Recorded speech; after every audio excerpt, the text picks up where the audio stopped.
Good morning. We have quite a few questions, so I'll read them in English and then translate them into Thai. Ajahn Buddhadasa will respond and we'll translate that back into English. We have a microphone here. If a question is responded to and you still don't get the answer, then feel free to kind of follow up the question. But since we have plenty of questions here, there's no need to think of new ones, since quite a large area has already been covered. Can you imagine you are the spectator at the birth of a baby? Wouldn't you be overwhelmed, excited from this occasion when a completely innocent human being enters into this world without any attachments except his very natural necessities? Or would you think of a normal process of life which leads to suffering? ขอให้ท่านนึกถึงเมื่อกำลังดูเด็กคลอดออกมาสมมุติว่าอาจารย์กำลังเห็นเด็กที่กำลังคลอดอาจารย์จะรู้สึกยังไงจะรู้สึกว่าตื่นเต้นน่าอัศจรรย์เป็นในการที่มนุษย์คนใหม่กำลังจะเข้าอยู่ในโลกโดยไร้เดียงสาใจบริสุทธิ์ไม่มีความยึดมั่นถือมั่นนอกจากความต้องการตามธรรมชาติหรือว่าท่านจะรู้สึกว่าเป็นเรื่องธรรมดาแห่งกระบวนการชีวิตซึ่งจะนำมาซึ่งความทุกข์การที่เด็กคลอดออกมาเราถือว่าเป็นเรื่องธรรมดาตามธรรมชาติคือจะเรียกว่าเช่นนั่นเองไม่แปลกประหลาดอะไรเลยแต่เนื่องจากเราไม่เคยเห็นมาก่อนเราจึงรู้สึกแปลกประหลาดทีนี้ถ้าเราเป็นพุทธบริษัทที่แท้จริงเราถือว่าเขายังไม่ได้เกิดมาโดยสมบูรณ์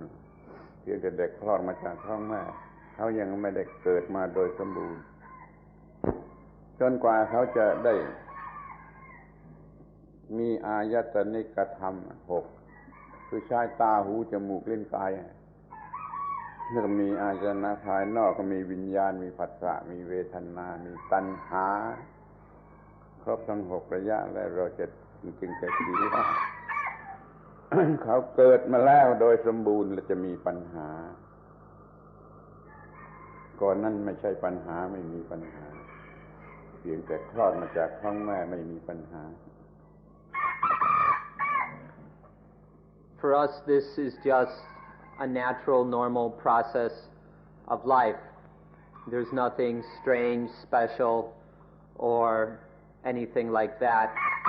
about a baby being born. It's just something that happens naturally. Now, for someone with Buddhist understanding, this is not yet full birth. It's not seeing a child being physically born is not the full meaning of the word birth. It's not until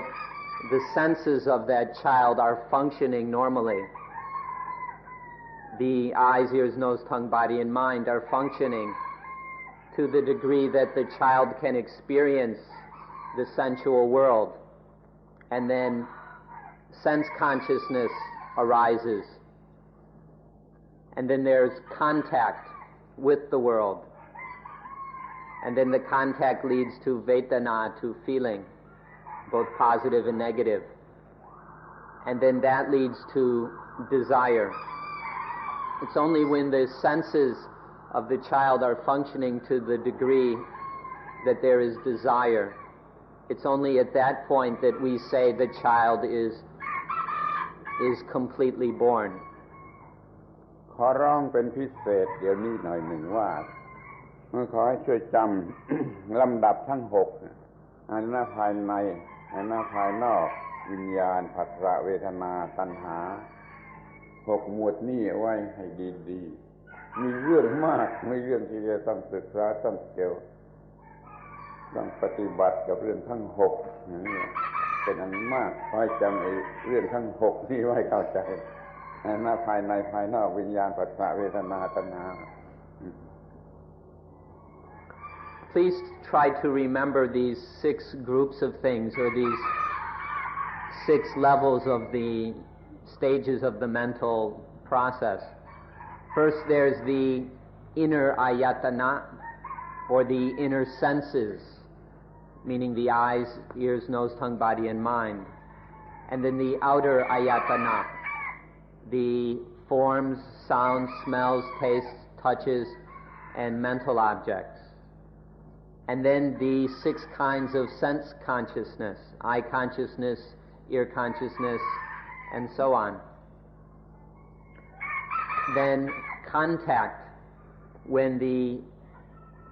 inner sense and the outer sense object, and then consciousness, when these 3 meet and function together, we call that contact.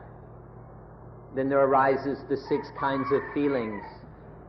based on the eyes, feelings based on the ears, and so on. And then lastly, the 6 kinds of desire towards things seen, desire towards things heard, desire towards things smelled, and so on, including desire towards things thought about, remembered, and so on. Please try to remember these 6 groups of things, because within these 6 groups or categories there's a tremendous amount of things that we need to study and investigate. Basically, all we need to know can be found in our study of these 6 things, so please try to remember them.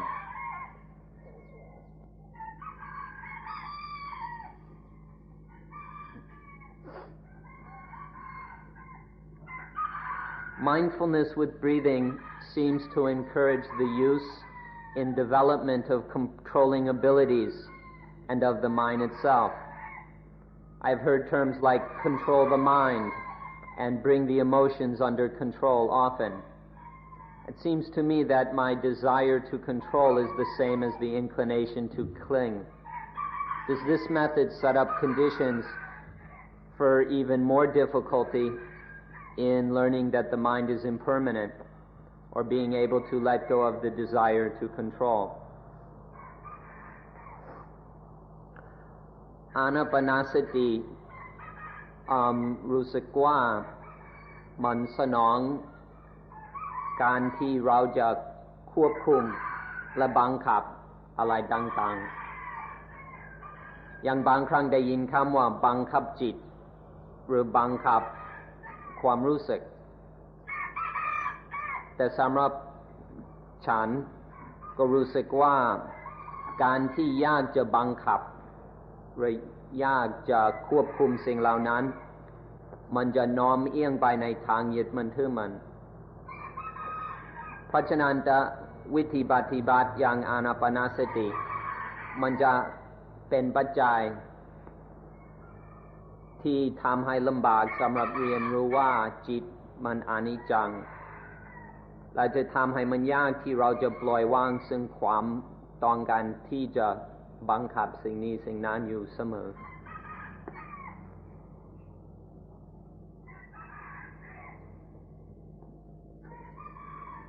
ข้อนี้ดูจะเกี่ยวกับคำพูดนะคำที่ใช้พูดเข้าใจไม่ตรงกันเข้าใจผิดมันก็เป็นคำยากหรือทำยาก หรือทำให้ช้าถ้าเข้าใจถูกมันก็สะดวกและเร็วนั่นขอให้ แน่ว่าเข้าใจคำพูดแต่ละคำละคำถูกต้องเสียก่อนแล้วก็จะไม่ยากหรือไม่ยากจนเกินไปมันยากบ้างก็อย่างธรรมดาแต่ว่าไม่ยากจนทำไม่ได้นี่ขอให้ศึกษาให้เข้าใจมันมีวิธีที่จะ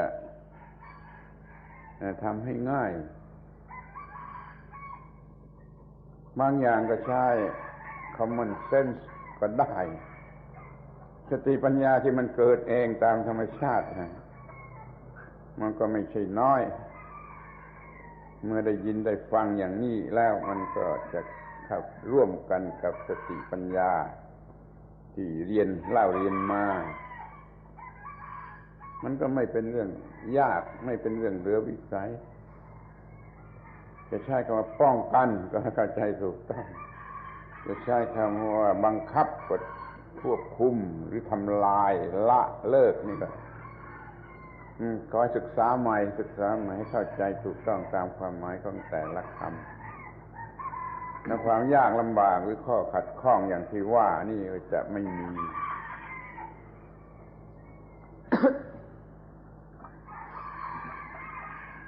The problem here, or the question here, seems to mainly be one of language,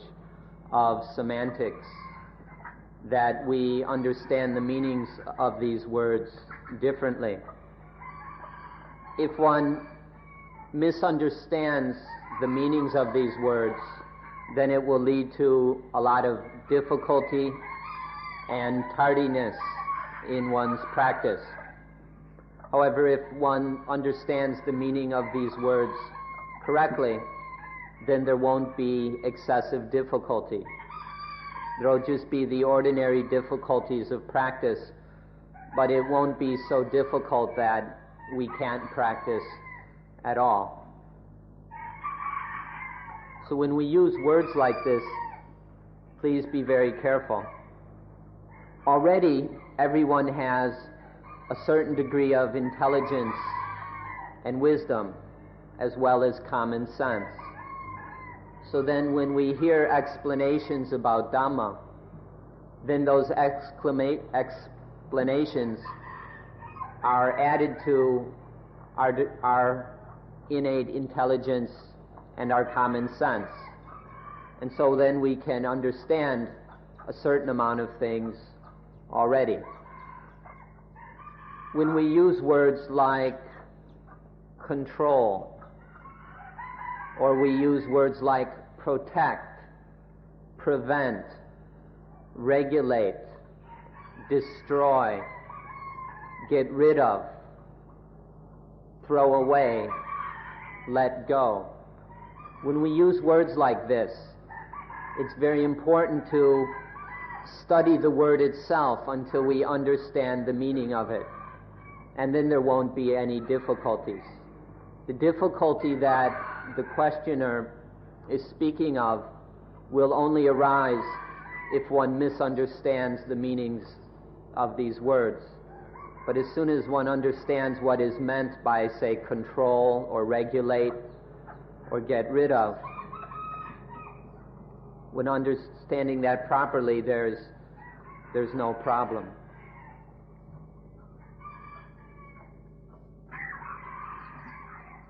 Do we need spiritual goals in life? If so, how can we avoid becoming attached to them? เราต้องการที่จะมีเป้าหมายหรือจุดมุ่งหมายทางสติปัญญาไหมทาง spiritual จำเป็นหรือไม่เรามีปัญญาเราศึกษาเราวิจัยวิจารณ์ใคร่ครวญเป็นรู้สิ่งเหล่านั้นแล้วก็มีความมุ่งหมายที่จะทำด้วยสติปัญญามีจุดหมายมีความมุ่งหมายที่จะทำด้วยสติปัญญา แล้วก็ไม่ได้ทำด้วยกิเลสตัณหาแม้จะเรียกว่าความมุ่งหมายหรือความพยายามก็ตามเถอะแต่ว่ามันทำด้วยสติปัญญาไม่ได้ทำด้วยกิเลสตัณหามันต่างกันลิบเพราะเราจะมีความมุ่งหมายและความพยายามด้วยสติปัญญาก็พอจะพยายามอะไรจะทำอะไรทุกอย่างที่จะต้องทำที่ปัญญามันบอกให้รู้ว่าควรทำ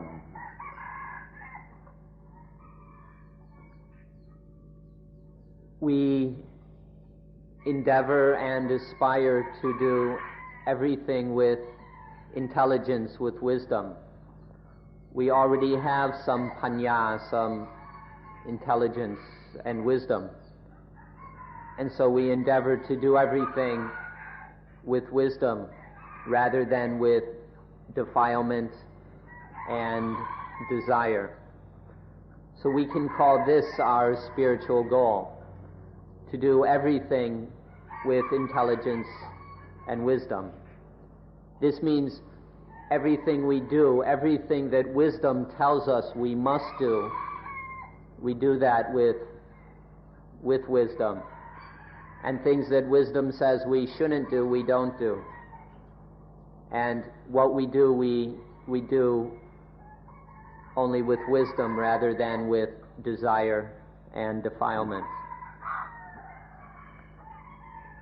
ดังนั้นเราจะทำยังไงที่จะไม่ยึดมั่นถือมั่นในจุดหมายเหล่านี้ถ้ามี ความรู้หรือสติปัญญาถูกต้องแล้ว ความยึดมั่นถือมั่นก็เกิดไม่ได้ เพราะว่าคำว่าปัญญานี่ก็เป็นเครื่องทำลาย ความเข้าใจผิดเห็นผิดว่าตัวตนเดี๋ยวนี้ทำลายไอ้ความยึดมั่นว่าตัวตนได้แล้วถึงจะมีความต้องการ เรียกว่าปัญญาสะอาดปัญญาที่ไม่สะอาดก็มีคือปัญญาที่จะคดโกงมันก็มีแต่ที่จริงในภาษาบาลีไม่เรียกว่าปัญญาเรียกอย่างอื่นแต่ในภาษาไทยหรือในภาษาต่างประเทศก็อาจจะมีคำว่าปัญญาชนิดที่คดโกงเช่นจิตวิทยาคดโกงอย่างนี้เป็นต้นถ้าเป็นปัญญาแท้จริงในพระพุทธศาสนาและบริสุทธิ์ไม่มีคดโกงตัวเองไม่คดโกงผู้อื่นเป็นที่ไว้ใจได้ว่าปัญญาที่บริสุทธิ์แล้วก็ปลอดภัยจนตลอดเรื่องปลอดภัยตั้งแต่ต้นจนตลอดเรื่อง When we speak of panya or right understanding, wisdom, intelligence, we mean something that is already free of attachment. Because panya is essentially the understanding that there is nothing which can be clung to as me or mine. When there's clear understanding of the fact of anatta, of not self, then there's no possibility of desire, attachment, and the defilements interfering with what we're doing or with this goal. So if we have genuine wisdom, then there's no problem. Now, in some languages, there's a word for wisdom which is correct, and then there's also a word for a kind of twisted or crooked, deceitful kind of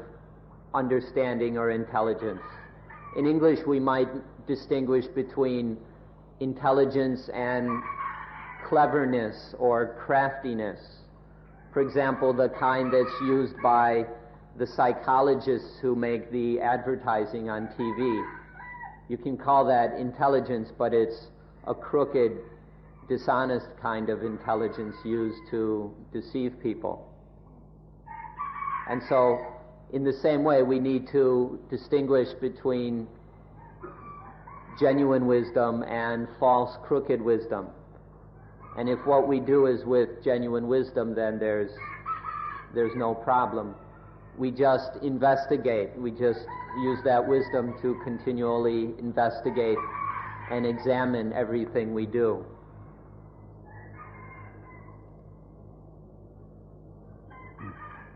Does Buddhism believe that we're born without a self or soul? พุทธศาสนาเชื่อว่าเกิดมาโดยปราศจาก self ปราศจาก soul หรือไม่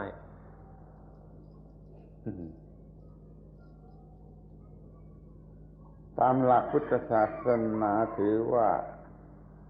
ความรู้สึกว่าเส้นหรือโซลนี่เกิดมาจากสิ่งที่เรียกว่าตัณหาเมื่อเด็กทารกมีตัณหาอย่างใดอย่างหนึ่งเสร็จแล้วมีอุปาทานนั่นจึงจะมีเส้นหรือมีโซลไม่ได้ถือว่าเป็นการเกิดใหม่ของไอ้ perpetual soul perpetual soul อย่างฮินดูก็แยกขาดจากกันว่าพุทธไม่มีเส้นไม่มีโซลสำหรับท่องเที่ยวมันมีความโง่เกิดขึ้นมาเมื่อมีตัณหาแล้วก็ว่าตัวกูเป็นผู้ต้องการอย่างนั้นอย่างนี้ ไม่ได้เกิดมาจากเซลล์หรือโซลที่ไม่เป็นนิรันดรหรือของชาติก่อนเพราะนี่มีพระบาลีชัดที่ว่าเมื่อมีตัณหาแล้วก็มีอุปาทานว่าตัวตนว่าของตนนั่นถือว่าไอ้ความคิดว่าคนหรือตัวตนเนี่ยเกิดมาจากตัณหาเรียกว่าในชาตินี้ในชาติที่เกิดมาจากท้องแม่แล้วเนี่ยจนกว่าจะเกิดมีตัณหาก็เกิดตัวตนครั้งหนึ่งเกิดตัณหา อุปาทานครั้งหนึ่งมีตัวตนครั้งหนึ่งดังนั้นจึงถือว่าเกิดเรื่อยเกิดเป็นร้อยชาติพันชาติหมื่นชาติไม่ได้จากตัวตนก่อนนู่นแต่ว่าจากตัณหาอุปาทานที่นี่และเดี๋ยวนี้ In the understanding of Buddha Dhamma, the feeling that there is a self or soul doesn't happen until there is desire. It's only through desire that this sense or concept of self or soul arises. And so when a baby is born, it isn't until after there is desire. And when we say desire here, we don't mean the natural instincts of the child for food and things. That's not yet desire. But it's only later when there is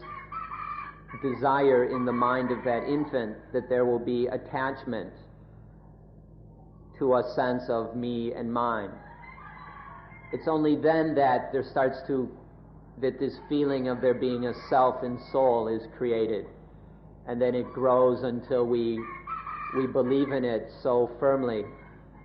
that we can't see anything else.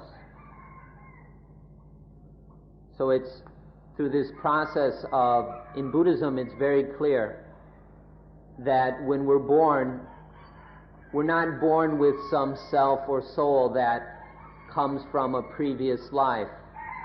That's a Hindu teaching. Please distinguish very carefully between Buddhism and Hinduism. There are many scholars in the West who mix the two up, which is quite irresponsible and destructive. Hindu teachings speak of some eternal soul that wanders from life to life, that reincarnates or whatever. That's their understanding. The Buddhist understanding is there is no such thing. There's no higher self or true soul or any of that passes from one life on to the next. Whichever one you agree with is up to you, but please don't confuse the two. It's to be very unfair. ถ้าเราเกิดความรู้สึกว่ามีตัวตนขึ้นครั้งหนึ่งเราเองเกิดความรู้สึกมีตัวตนขึ้นครั้งหนึ่ง ขอให้เข้าใจว่าไม่ใช่เซลล์ไม่ใช่โซลคือเป็นอนัตตาเป็นเพียงรีซอนหรือรีแอคชั่นของตัณหาของอุปาทานจึงไม่มีตัวอัตตาที่ถาวร เป็นเพียงผลชั่วขณะคือเกิดปฏิจจสมบาทรอบหนึ่งก็มีตัวตนหนึ่งซึ่งไม่ใช่ตนเป็นมายาต้นนี่มันไม่ใช่เป็นของจริงเป็นมายาเกิดมาจากอวิชชาตัณหาอุปาทาน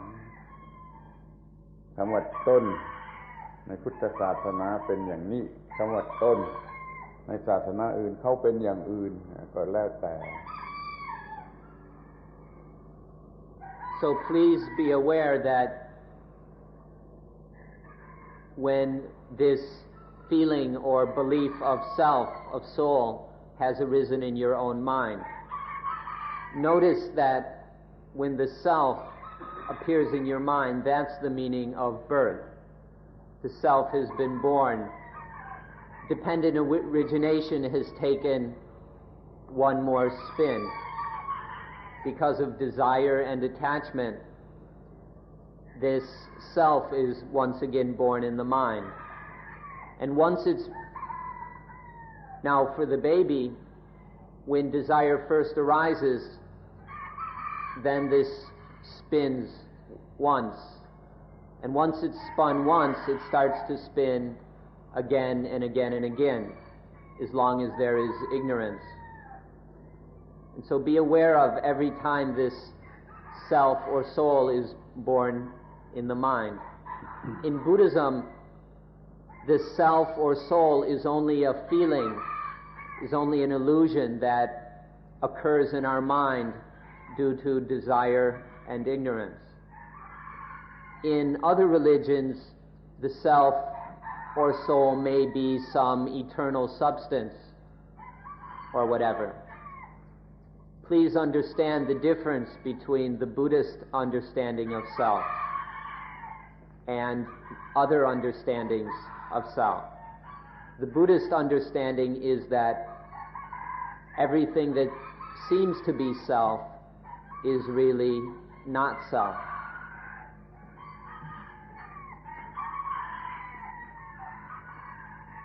ถ้าอย่างนั้นถ้าเราเกิดมาโดยไม่มีตัวตนไม่มี self soul อะไรเพราะอะไรเราจะแสวงหาสันติภาพหรือความสงบเพราะว่าเกิดมาโดยอวิชชาแล้วก็ไม่มีสันติภาพไม่มีความสงบดังนั้นจึงต้องแสวงหาสันติภาพหรือความสงบโดยทำลายอวิชชานั่นเสียจิตก็มีสันติภาพหรือความสงบ Because we are born ignorant, because we are born with incomplete understanding, then our life is not peaceful. And it's because our life is not peaceful that we must seek peace. And the way to seek peace is to get rid of that ignorance. If we eliminate the ignorance that is the basic cause of the lack of peace in our lives, then there will be peace. เราจะเกิดมาจากอะไรก็ตามเถอะมันมีหลายอย่าง แต่เมื่อเกิดมาแล้วเป็นทุกข์เราก็ทนไม่ได้เราก็ต้องหาทางกำจัดความทุกข์นั้นเสียพุทธศาสนาถือว่าอวิชชาที่ทำให้เกิดความยึดมั่นถือมั่นว่าตัวตนนั่นเป็นเหตุให้เกิดทุกข์จึงมุ่งหมายที่จะกำจัดอวิชชาหรืออุปาทานนั่นเสียแล้วไม่มีความทุกข์มันก็หมดปัญหา No matter what all the different things that we get born out of, in Buddhism we start with the issue or problem of dukkha, and then we see where dukkha comes from, and then we deal with that cause of dukkha. In Buddhism, the understanding is that our dukkha comes from ignorance, so it's necessary to get rid of that ignorance, to get free from it.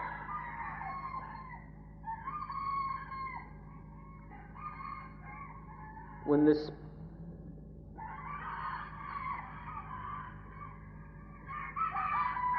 When the speakers talk of self, it seems often to be a physical self. Do you see the self and soul as the same thing? เมื่อผู้บรรยายพูดถึงตัวตนส่วนมากก็รู้สึกว่าพูดถึงตัวตนที่เป็นทางกายเป็นทางรูปธรรมท่านอาจารย์รู้สึกหรือเห็นว่าเรื่อง self กับเรื่อง soul เป็นสิ่งเดียวกันหรือไม่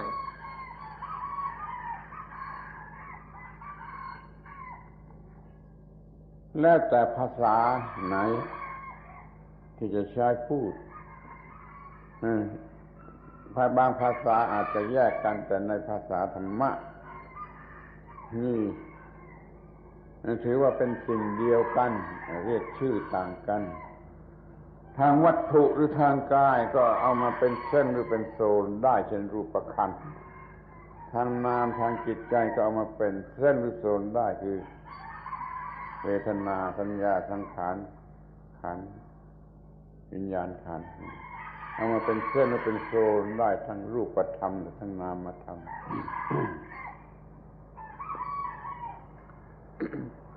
Whether the words self and soul refer to the same thing or not depends on the language we use and the meanings we give to these words. You can define them however you want. Now we can take physical things as being the self. For example, when we attach to the body aggregate as being self.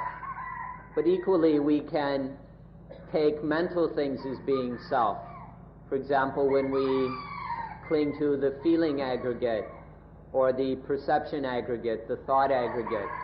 and the consciousness aggregate. So it also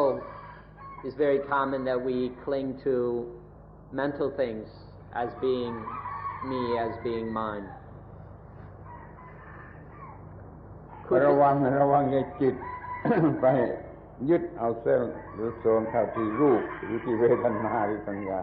ทั้งห้าขันธ์ระวังอย่าจิตลงไปยึดเป็นตัวตนเป็นที่ขันธ์ใดขันธ์หนึ่งในขันธ์ทั้งห้า But be careful, don't let the mind get tricked into attaching to any of these aggregates as being self or as belonging to self. Don't fall into the trap of taking the body aggregate or the feelings, perceptions, thoughts, and consciousness aggregates as being self. เป็นไปได้ไหมที่ธรรมชาติและโซลเป็นสิ่งอันเดียวกัน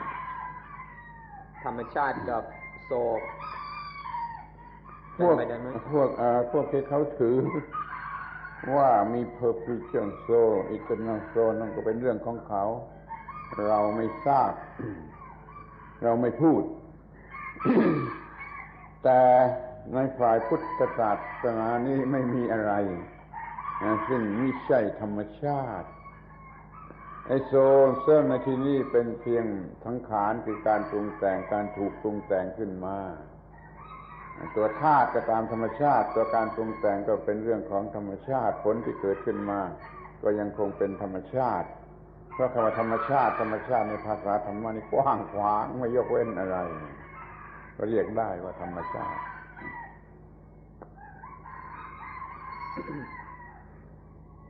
For the people who speak of a soul, of an eternal soul of some sort, that's up to them and their beliefs. We, however, do not speak in that way. In Buddhism, the word nature is very broad. It includes everything. In Buddhism, there isn't anything that isn't nature. But this word soul or self, these are just concoctions of the mind. These are just words, ideas, and illusions concocted by the mind. Nature includes everything. It's far more than these little concoctions, little creations of our mind.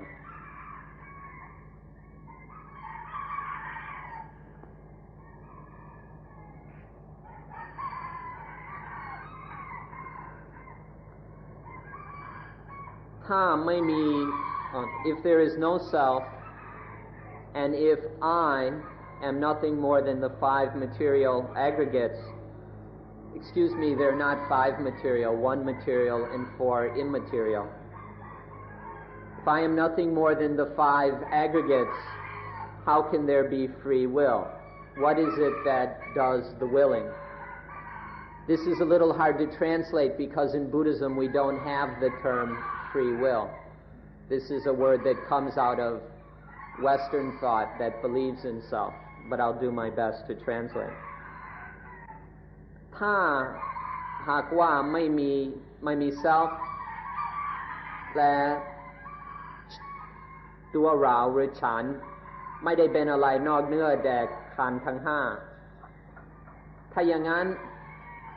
จะมี free will อย่างไรอะไรจะเป็นตัวที่ will คำว่า free will แปลยากจะเป็นอาจารย์คงรู้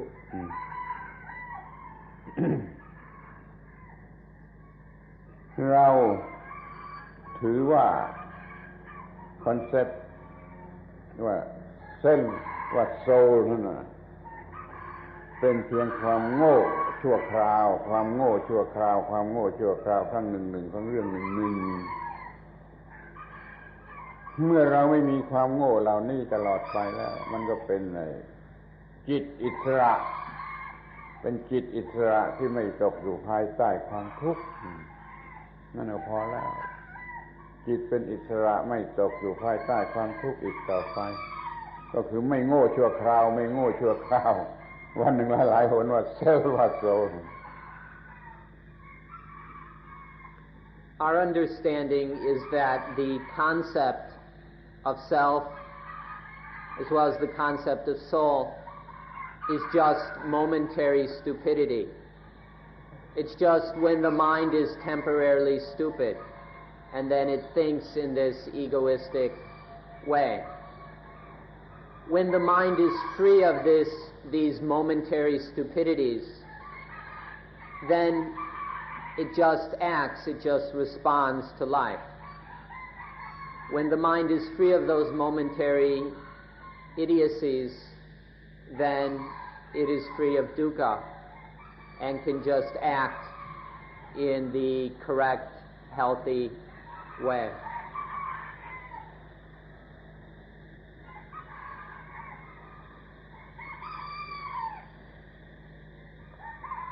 Society, we show gratefulness in many different ways, giving away presents, saying thank you, etc. Often this is only a show to make other people like you. How can I show gratefulness mindfully? ในสังคมคนจะแสดงความกตัญญูโดยนานาวิธีเช่นให้ของขวัญหรือพูดคำว่าขอบคุณส่วนบ่อยๆครั้งสิ่งเหล่านี้เป็นสิ่งที่แสดงเพื่อให้คนอื่นรักเราในทางธรรมะมีวิธีอย่างไรที่จะแสดงความรู้สึกกตัญญูโดยเป็นไม่ขาดสติไม่ผิดกับธรรมะ เราจะต้องทราบให้โดยทั่วไปเสียก่อนว่าในโลกนี้ก็มีผู้ที่ยังต้องมีความยึดถือว่าตัวตนคือคนชาวโลกตามธรรมดาก็จะต้องมีจารีตประเพณีมีศีลธรรมมีวัฒนธรรมสำหรับคนเหล่านั้นสำหรับคนที่ยังไม่รู้จริงเขายังมีความรู้สึกว่าอัตตาก็ต้องมีระเบียบปฏิบัติอีกแบบหนึ่งสำหรับผู้ที่มีอัตตาเนี่ยกระทำเพื่อให้เกิดความสุขในหมู่คนที่ยังมีอัตตานั้นเราก็ต้องปฏิบัติเมื่อมาเกี่ยวข้องกับหมู่คนที่ยังมีอัตตาพระพุทธเจ้าเองก็ยังจะต้องตรัสว่ามีตัวฉันนี่ของฉันต้องการนั่นต้องการนี่หรือว่าขอบใจหรืออะไรก็เหมือนกัน แต่ท่านก็พูดแต่ปากท่านปากที่พูด ว่ามีใครๆก็มีตัวฉันแต่ในจิตใจนั้นไม่มีเพราะว่าท่านอยู่อีกฝ่ายหนึ่งคือพวกที่ไม่มีตัวตนพิธีขนบธรรมเนียมประเพณีที่พูดอย่างมีตัวตนนี่ยังต้องมีอยู่ในโลกของผู้ที่มีตัวตนเพื่อจะทำไปได้เพื่อมันสูงขึ้นไปจนถึงว่าจิตหมดตัวตนปากพูดอย่างคนมีตัวตนแต่จิตเป็นอย่างผู้ไม่มีตัวตนขอให้แยกออกเป็นสองอย่างนี้ว่าคนธรรมดากับพระอริยเจ้าคนธรรมดาพูดภาษาคนพระอริยเจ้าพูดภาษาธรรมนั่นไม่ขัดกันถ้าเรายังใช้ระเบียบมีตัวตนพูดกับคนมีตัวตนก็พูดไปอย่างมีตัวตนแต่ในใจไม่ต้องมีตัวตน It's important to remember and always be aware that there are many people in this world who live by self. There are many of the ordinary worldly people who live life and understand everything in terms of self. People who are unable to understand and recognize the fact that everything is in fact not self. There are many of these people, and for them it is necessary that there are customs, traditions, manners, and all these kind of things so that people who are living according to self can get along in the most peaceful and harmonious way. The Buddha had to deal with these kind of people all the time. And so he often spoke in terms of self. He spoke in very ordinary ways. That if one's not careful sounds like he's saying there is a self. But this was just speaking in the appropriate way to certain groups of people. But in the Buddha's mind, there was no sense or belief or thoughts about self. He had to speak in terms of self to communicate with ordinary people. But he didn't actually feel that way or experience life that way in his mind. Now there are some people who live according to the principle of not self. There are people who don't base everything in self, who don't understand everything in terms of self. But for those who still need or are unable to let go of this belief in self, then they need customs and manners and things so that they can live more unselfishly. And then as they evolve to the point where they can get free of this self-illusion.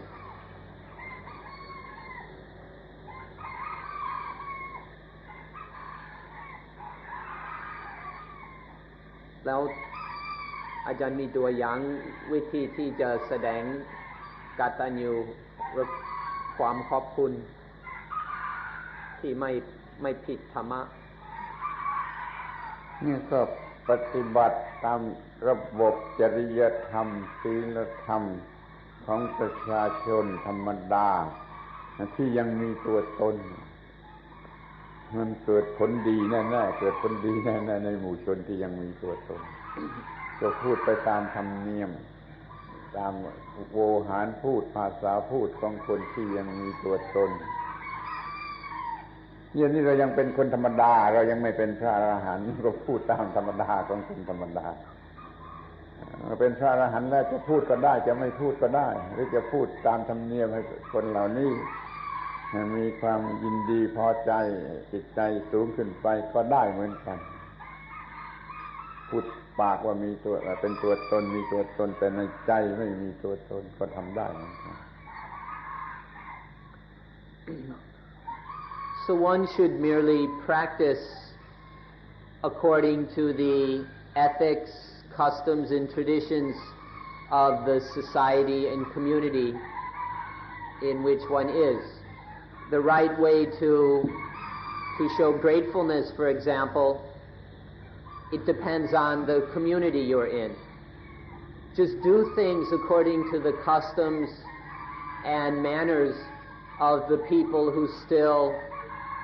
have self, who still live according to self. If you follow their customs and manners, then you won't have any problems. And for those of us who are still just ordinary people, who aren't yet arahant, who aren't free of this illusion of self yet, then it's quite ordinary for us to just learn to follow the customs and manners of our community, of our society. However, the arahant,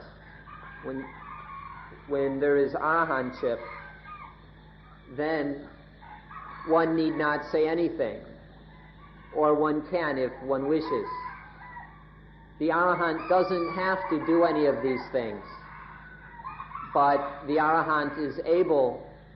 to speak and act according to the customs and beliefs and all that of a society where most of the people are still clinging to self. But for the arahant, there's none of this sense of self. The mind is untainted by this belief in self, even though sometimes speaking using the ordinary language of self. สรุปความอย่างนี้ก็ได้ว่ามันมีความรู้สึกว่าตัวตนเราก็พูดหรือคิดหรือท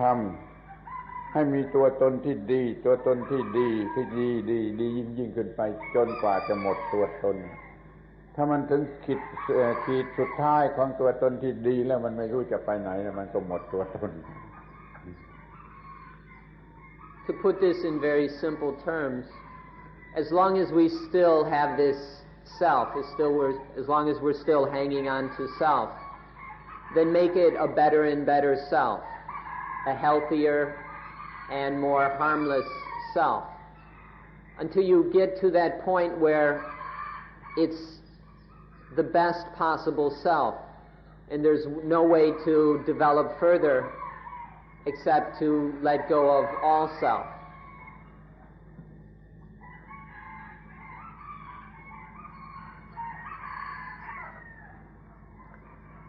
Is teaching people to let go of wanting because it will lead to dukkha a way of making them fearful, a way of dissuading people to live their life as they want, ultimately a way of controlling people and suppressing the masses. การสอนให้ผู้คนปล่อยวางซึ่งความอยากซึ่งตัณหาเพราะว่ามันจะนำมาซึ่งความทุกข์อันนี้เป็นวิธีทางที่จะให้มันขี้กลัวหรือเป็นการชักชวนคนที่จะไม่ดำเนินชีวิตตามที่เขาต้องการเป็นวิธีที่จะบังคับควบคุมมนุษย์เพื่อให้มันอยู่ในอำนาจของเราหรือของฝ่ายใดฝ่ายหนึ่งละมั่งเป็นอย่างต้องถือว่าเป็นวิธีที่เหมาะสมและที่จะทำมนุษย์ให้เลื่อนชั้นแห่งจิตใจเลื่อนขึ้นไปจนหมดปัญหาการแสดงความทุกข์เรื่องของความทุกข์ก็เพื่อให้เขาฉลาดไม่ใช่ให้เขากลัวเปล่าๆกลัวโดยไม่ได้ทำอะไร เขาก็กลัวความทุกข์แต่เมื่อเขาฉลาดขึ้นมาเขาก็ไม่ต้องกลัวก็ได้ความกลัวกลายเป็นความฉลาดไปทีแรกความกลัวก็เป็นความโง่จนเป็นความทุกข์ต่อมาความกลัวก็พ้นจากความโง่กลายเป็นความฉลาดรู้หน้าที่ที่จะต้องกระท แล้วเขาก็กระทำไปตามความฉลาดปัญหามันก็หมดไม่มีความทุกข์ที่จะต้องต่อสู้กันอีกต่อไป This is a method of helping people to be more intelligent and wise, of raising their status, especially their spiritual level. Now, at first, people may be somewhat frightened about dukkha, about suffering. But the point is then for them to do something about suffering, instead of just to stay trapped within their fear. It's natural that there may be some fear once people start to recognize the magnitude of suffering. But the point is to get free of that suffering, which means to get free of the fear. If one stays afraid, one will remain stupid and will not evolve any further. As long as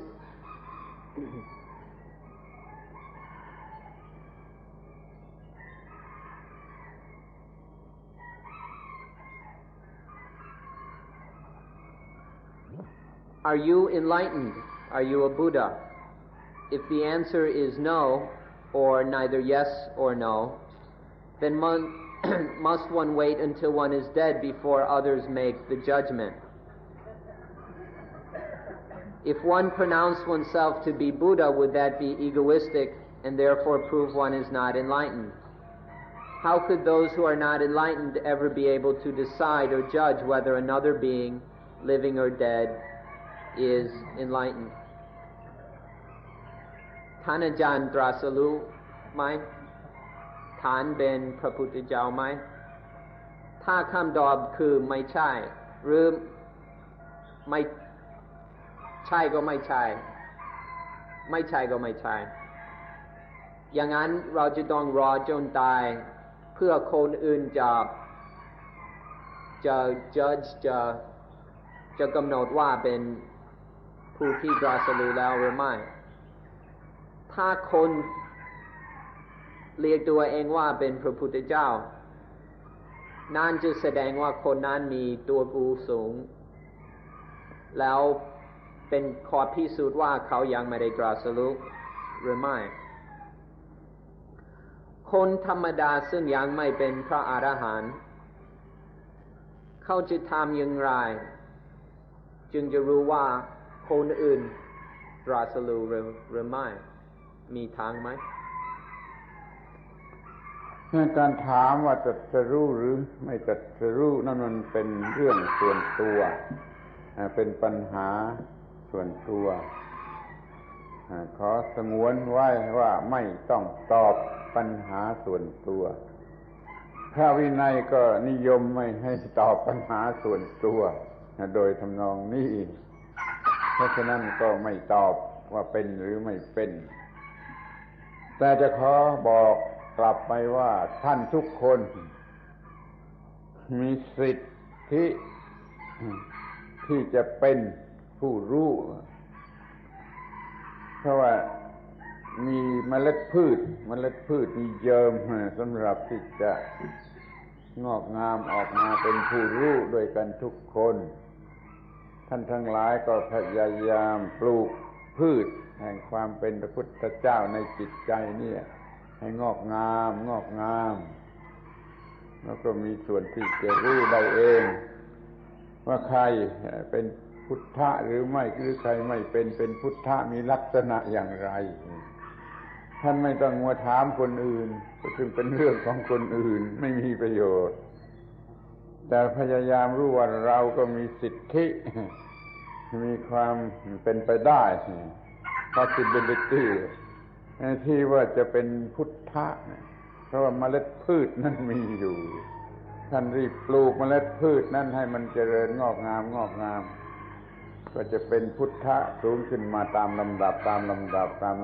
กว่าจะถึงขั้นสุดท้ายทำในใจอย่างนี้ดีกว่าที่จะไปคิดนึกว่าคนนั้นเป็นหรือคนนี้ไม่เป็น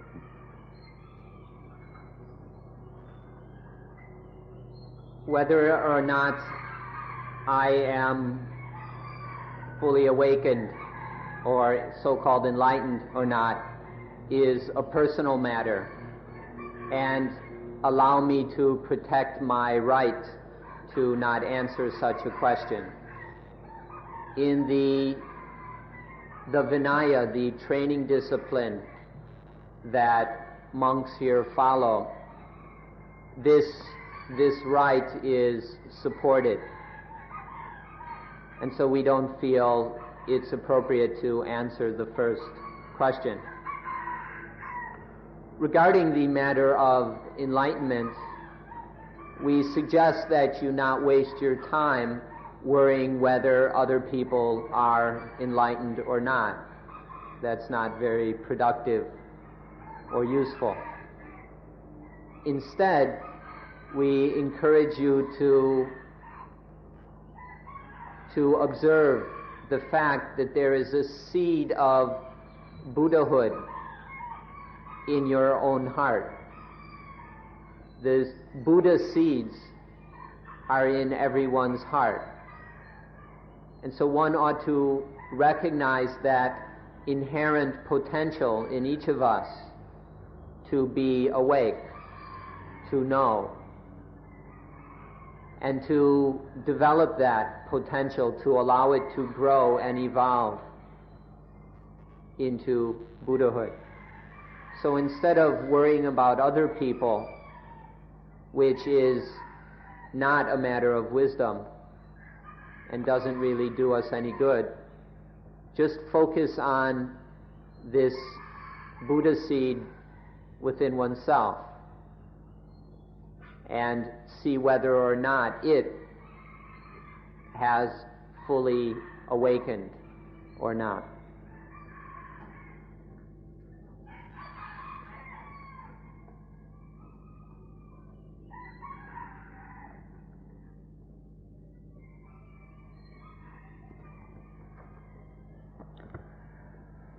In your book, Buddha Dhamma for Students, you speak of the activities of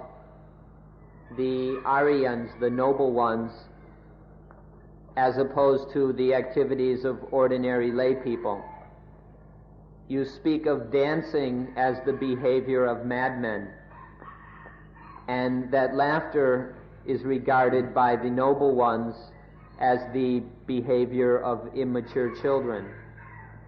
If we could laugh less, it would be a good thing, and not to laugh at all would be even better. That the noble ones look upon dancing and laughter as pathetic. They see them as unnecessary. The questioner is basically quoting from one of Tanajan's books. The question is, how can any human being consider laughter to be bad? Notice he never used the word bad.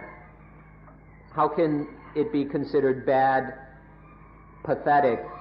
when it can bring such healing, such joy to life? Why live life without such a beautiful gift, a beautiful energy?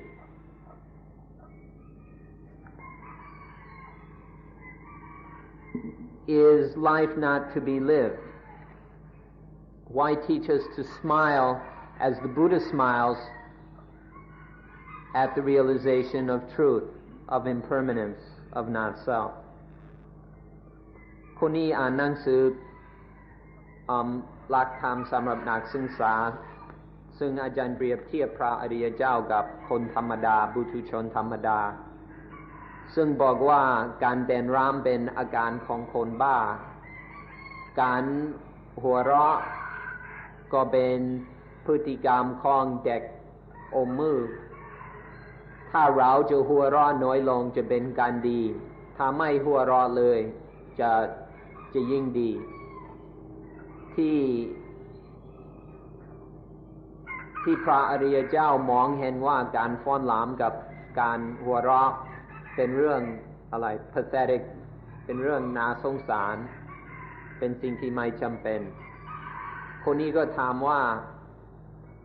เป็นอย่างไรที่มนุษย์คนใดคนหนึ่งจะรู้สึกว่าหรือจะคิดว่าการหัวเราะเป็นสิ่งที่ไม่ดีเป็นสิ่งที่น่าสงสารเมื่อ การหัวเราะทำให้คนดีขึ้นจากความเศร้าโศกจากปัญหาที่การหัวเราะทำให้มีความสุขในชีวิตนี้จะเหลืออะไรที่ขาดสิ่งที่งามที่ดีอย่างนี้ที่ทำให้มีพลังที่สดใสดีงาม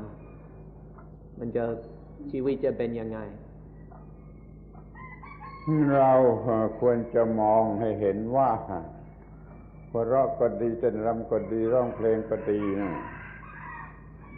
มันมาจากโมทิฟที่โง่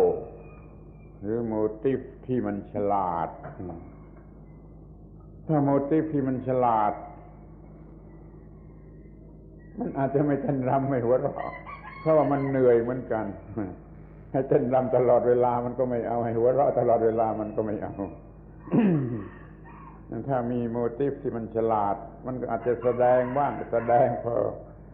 นิดๆหน่อยๆนั่นไม่ถึงกับจริงจังถ้ามาจากโมทิฟที่มันโง่มันก็เต้นรำกันใหญ่หัวเราะกันใหญ่ร้องเพลงกันใหญ่ ซึ่งจะเพิ่มความโง่ให้มากขึ้นไปมันจึงอยู่ที่ว่ามีวิชาหรืออวิชชาถ้าหัวเราะด้วยวิชาเต้นรำด้วยวิชามันก็ทำพอเป็นเครื่องแสดงความรู้สึกในใจเท่านั้นแหละไม่มากมายแต่ถ้ามันมาจากอวิชชาแล้วมันก็ทำกันใหญ่จนกลายเป็นกิเลสเป็นเครื่องส่งเสริมกิเลสแล้วสร้างปัญหาอีกมากมาย เพราะนั้นแยกออกไปเสียที่ในบาลีมีกล่าวว่าหัวเราะเป็นร้องเพลงหรือว่าเต้นรำเป็นอาการของคนบ้านี่ก็เพราะว่า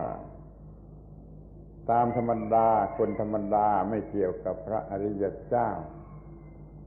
เขาทำสิ่งเหล่านี้ทั้งหมดนี่ด้วยอวิชชาเขาไม่เป็นอิสระแก่ตัวเองอวิชชาบังคับเขาให้กระทำเพราะนั้นจึงไม่เป็นประโยชน์ไม่คุ้มค่าไม่คุ้มค่าเลยไม่คุ้มค่าเวลาไม่ต้องหัวเราะไม่ต้องเต้นรำไม่ต้องร้องเพลงแต่เอามาทำการศึกษ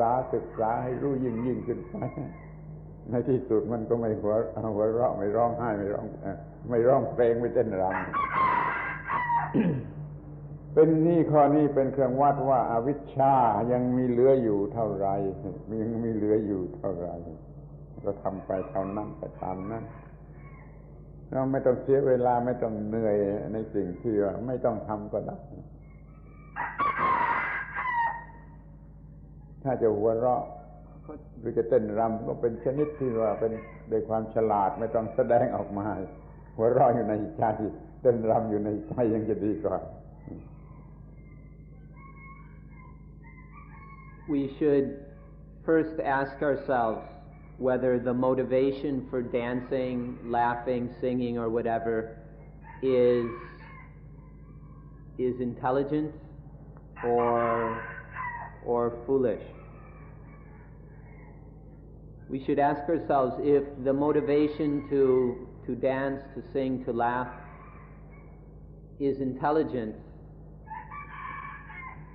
then why do something that's so tiring,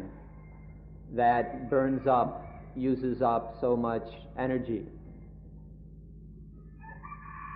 If one was truly intelligent, one could express one's feelings in a much more simple and less energy-using way. The understanding of here is that when people make a big deal out of dancing, singing, and laughing, this is because ignorance has taken over their minds. They're basically acting quite foolishly, where they're totally indulging in these kind of behaviors, giving themselves up to these things completely. Now, if one was one's motivation was intelligent, one might express one's feelings to some degree. But why is it necessary to jump up and down for hours to express one's happiness or joy? Now, the reason in the Pali scriptures that this is mentioned, that dancing, laughing, and singing has the characteristics of a lunatic, is because ordinary people are not familiar with the behavior of the noble ones. Ordinary people don't spend much time or are unaware of people whose minds are on a very high level. And so ordinary people are totally ignorant of another way of behaving. Ordinary people generally don't have much control over themselves. They just act according to the way they've been conditioned. And so when their mind is under the control of ignorance, they really don't have any freedom to choose. They just react according to habits and conditioning. But the noble ones, people whose minds are on a much higher level, they have the freedom to not react in such habitual ways. And if there's a feeling of joy, of happiness, in contentment in their hearts, they can express it in much more simple ways. They don't really see a need to get all tired and sweaty or to stretch one's face into strange contortions in order to express these feelings. So one should examine whether the motivations for these different kinds of behavior are wise or foolish. And not, by the way, when we recommend this,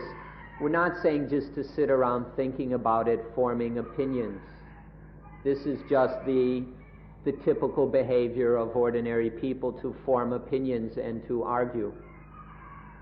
But the point is to observe in real life. When you feel the desire to laugh or sing or dance, look at that and see if it's truly a peaceful, healthy impulse, or whether there's some anxiety or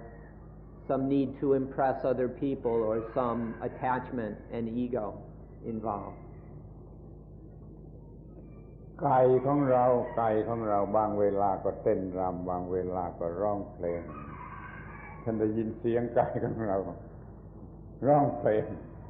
บางเวลาไก่ก็ออกมาเต้นมาตีปีกมากระโดดมาวิ่งอย่างสบาย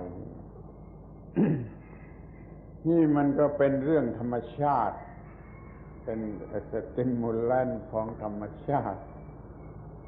เมื่อมันมีความรู้สึกไปในทางกระตุ้นมันก็แสดงออกมาเป็นเรื่องร้องเพลงหรือเต้นรำหรือหัวเราะถ้ามันเป็นไปในทางที่ไม่กระตุ้นมันก็ต้องนั่งร้องไห้มันก็ต้องนั่งร้องไห้มันร้องเพลงไม่ได้มันเต้นรำไม่ได้มันก็นั่งซบเซาอยู่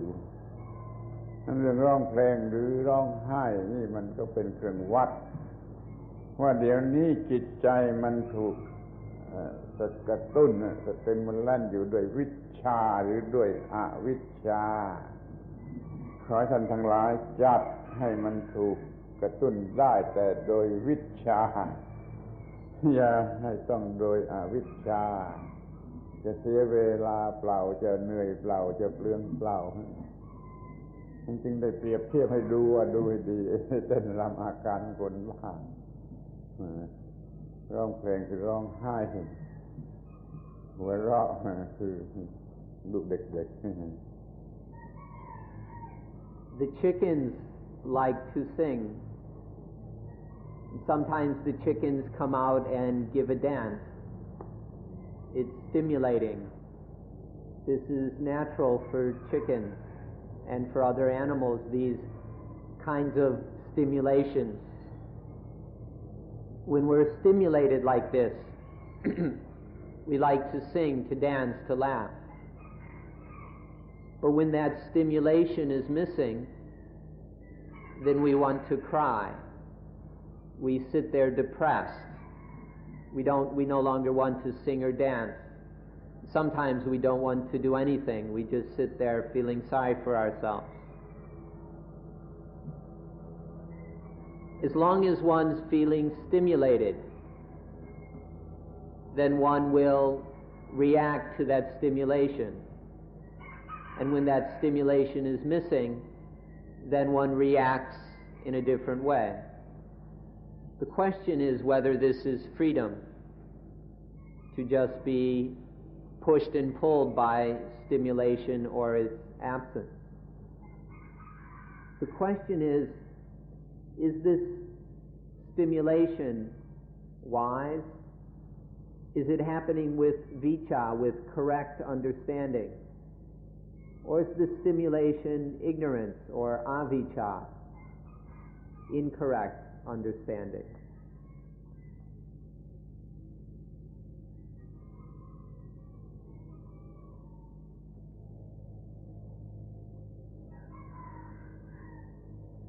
Here you do not believe in reincarnation.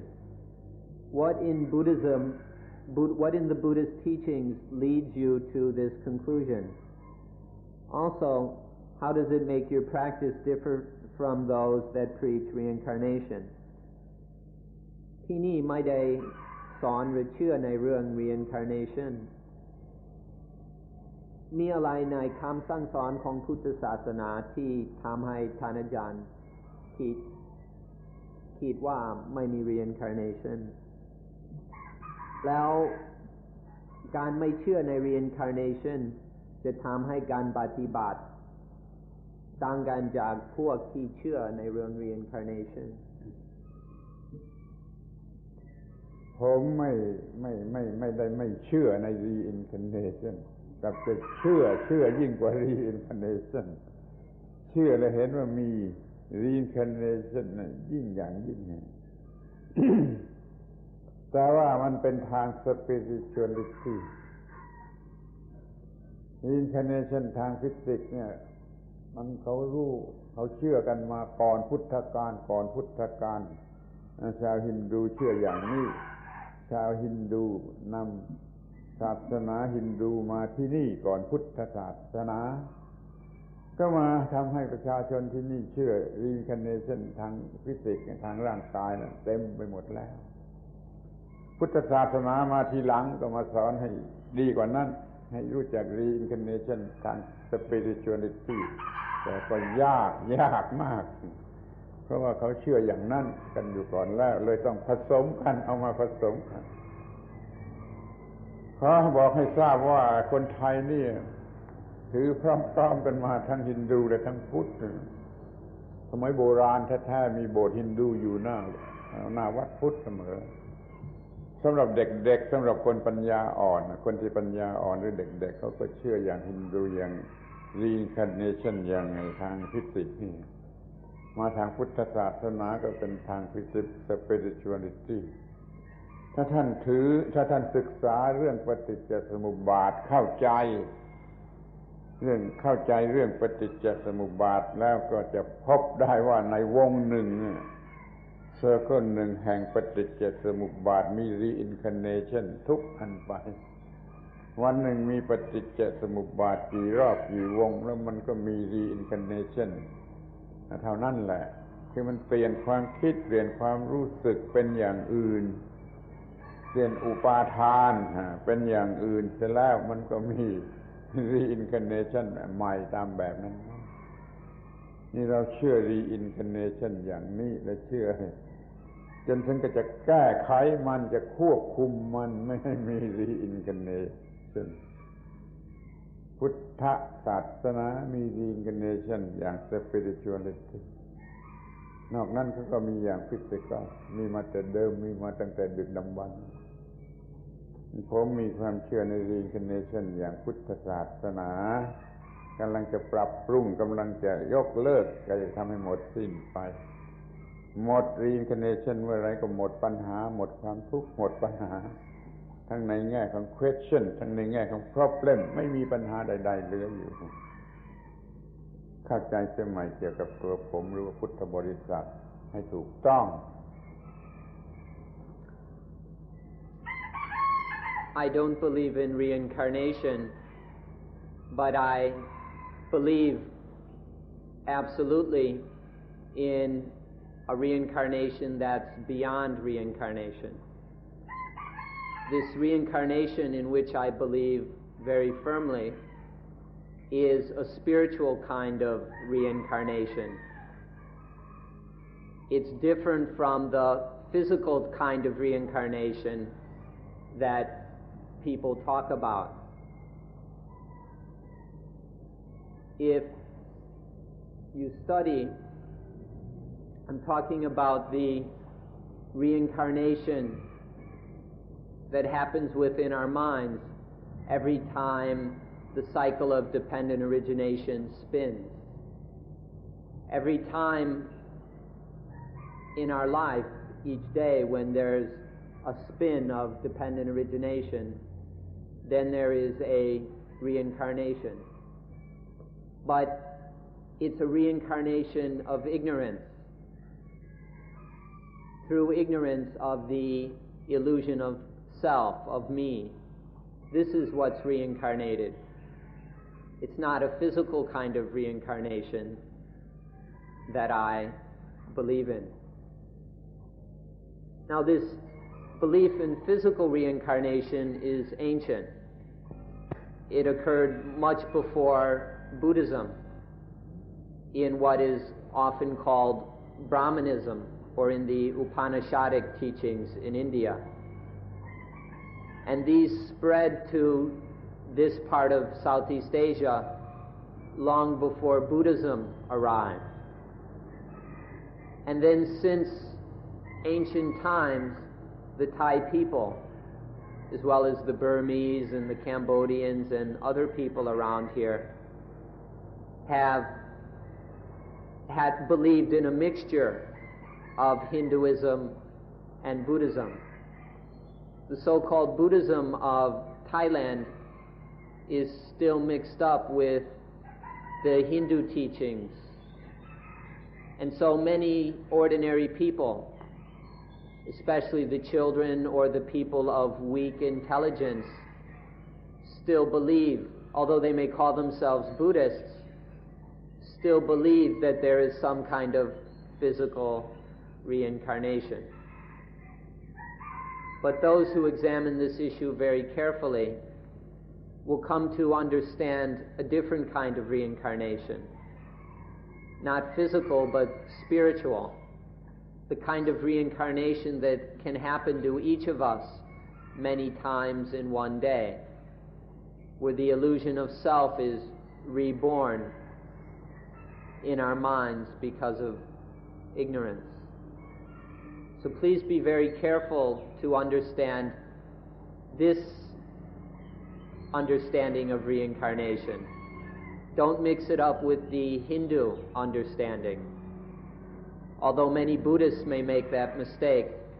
please don't make it yourself.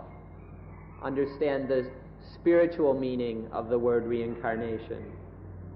the thing that happens every time there is a spin of the process of dependent origination. Reincarnation ทางฟิสิกส์ที่เขาเชื่อกันก่อนนั้นมีประโยชน์ช่วยให้ทำดีให้ทำความดีให้ยิ่งขึ้นไปแต่ Reincarnation ทาง spirituality นั้นทำให้เราอยู่พ้นดีเนื้อความดีหมดปัญหามันอยู่กันเป็นคนละชั้นอย่างนี้ The physical kind of rebirth can be very beneficial. It can make people good. It can make them behave well. But the spiritual kind of reincarnation, the understanding of it, takes people beyond goodness. It helps people transcend the good. And then people are free. They have no more doubts, no more questions, no more problems. แล้วมีอะไรในคำสั่งสอนของพระพุทธศาสนาที่ทำให้อาจารย์ไม่เชื่อในเรื่อง reincarnation แบบทางกาย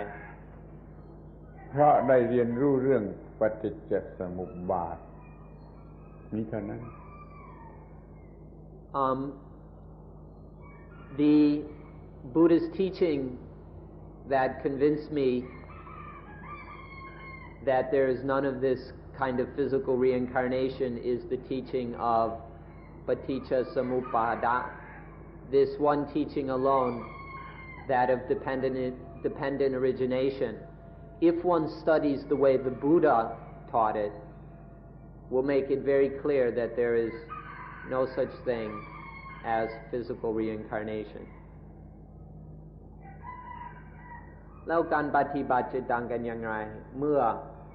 ไม่เชื่อในเรื่อง physical reincarnation เช่นพวกอื่นเชื่อเก็บไว้ก่อนมาปฏิบัติในเรื่องที่ว่าจะไม่เกิดจะไม่มีรีเบิร์ธในชีวิตประจำวันแล้วเราก็ไม่มีความทุกข์เลยในเรื่องฟิสิกอลรีเบิร์ธเก็บไว้ก่อนอีกนอกไม่ต้องสนใจ As for how one's practice will be different, first one can just put aside this belief in physical reincarnation. One can ignore this teaching of physical reincarnation, and then one simply practices to prevent the arising of this ego thinking, the Iing and mying in our minds. One practices to prevent the spinning of dependent origination so that one is free of problems. If Dhamma is truth and that the truth is the law of nature, then what created or gave rise to the natural world? ถ้าธรรมะคือความจริงและความจริงนั้นคือกฎธรรมชาติอย่างไรหรือมีอะไรที่ทำให้เกิดโลกนี้อะไรทำให้มีโลกนี้กฎของธรรมชาติทำให้เกิดทุกสิ่ง The law of nature leads to the arising of everything. Everything arises due to the law of nature.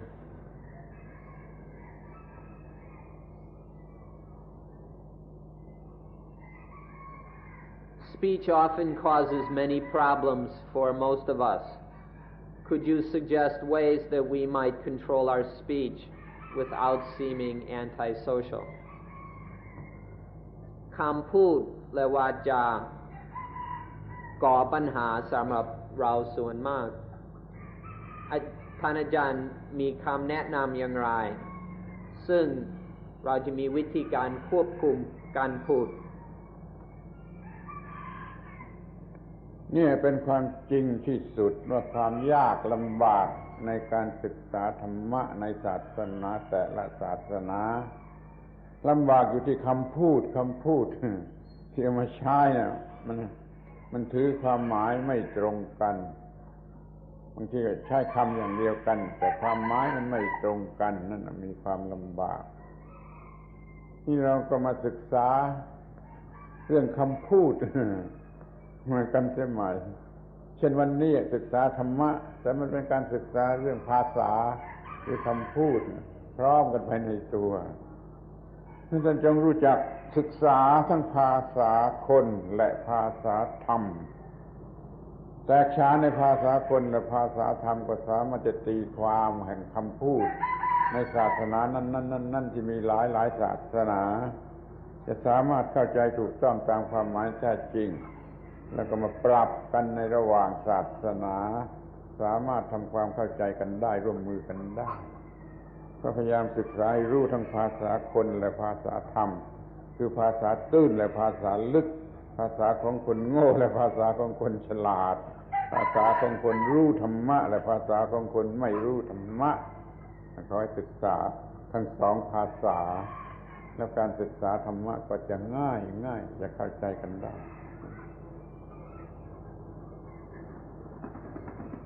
there are many problems with words and language because people give different meanings to words. Because we understand words differently, we can create a lot of misunderstanding and problems out of that. So as we study Dhamma, a lot of what we're doing also includes the study of language. One needs to be studying language along with our study of Dhamma. Otherwise, we won't understand Dhamma very well. If we just understand things according to our old opinions, if we just think according to our previous knowledge, then we won't have much chance to understand anything new. And so we need to look carefully at the meanings that we give to words already and learn to look beyond those meanings to understand the new meanings of words. This means we need to study the difference between Dhamma language and people language. Dhamma language is the language that expresses the truths of Dhamma. People language is the ordinary way that people talk in the world, in society. So study the difference between Dhamma language and people language, between shallow language and profound language, between the language of fools and the language of the wise,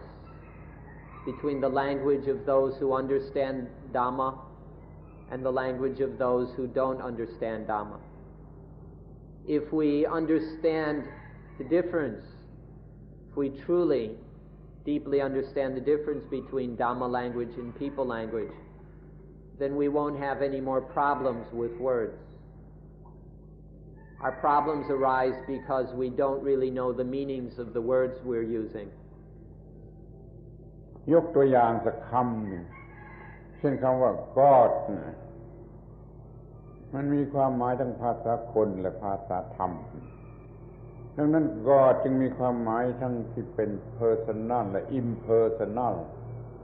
แต่ก็มีความมุ่งหมายถึง supreme being อย่างเดียวเท่านั้นแหละ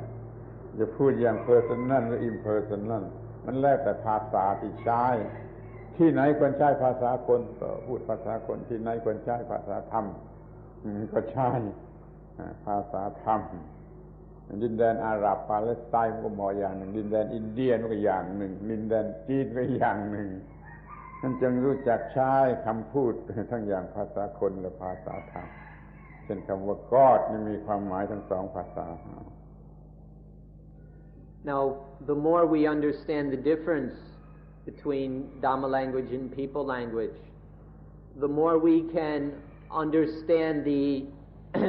teachings of the different religions correctly. If we read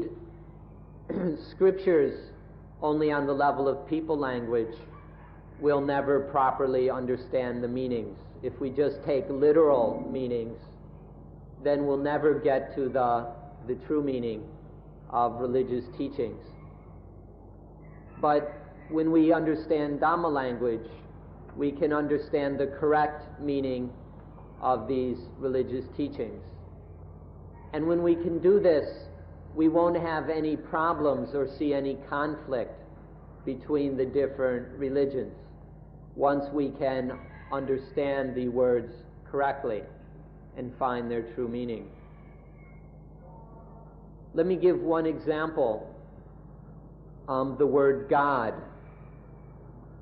God can be understood both in people language and in Dhamma language. In people language, God is a personal God. In Dhamma language, there is the impersonal God. Now, both kinds of God point to the supreme thing, the highest thing. But in one level of understanding, this is seen in personal terms. On another level of understanding, it's seen in impersonal terms. we should understand both meanings of the word God, both the Dhamma language meaning and the people language meaning, and then use them appropriately. When you're in a place where you should use people language, then speak in people language. When you're in a situation where one should use Dhamma language, then use Dhamma language.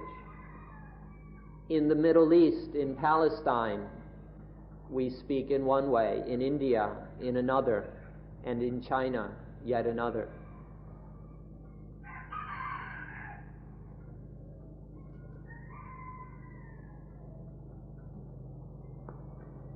Nature gave us a talented mind in order to be able to think. Now we have to bring the mind back to the roots to be simple again. Does it mean nature did not intend to make us as intelligent as we are? By the way, it's an assumption that we are intelligent. Some other species may not agree. ธรรมชาติทำให้เรามีจิตใจที่มีสมรรถภาพสูง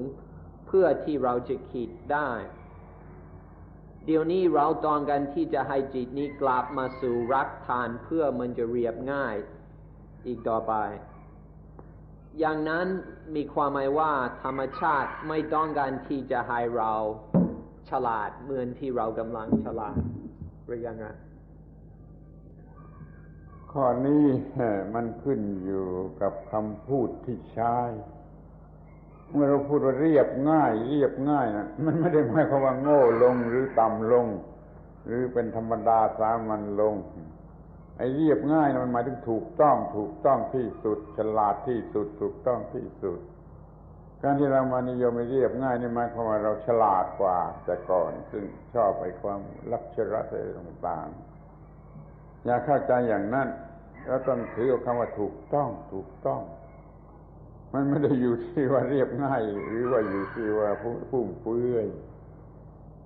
คำว่าถูกต้อง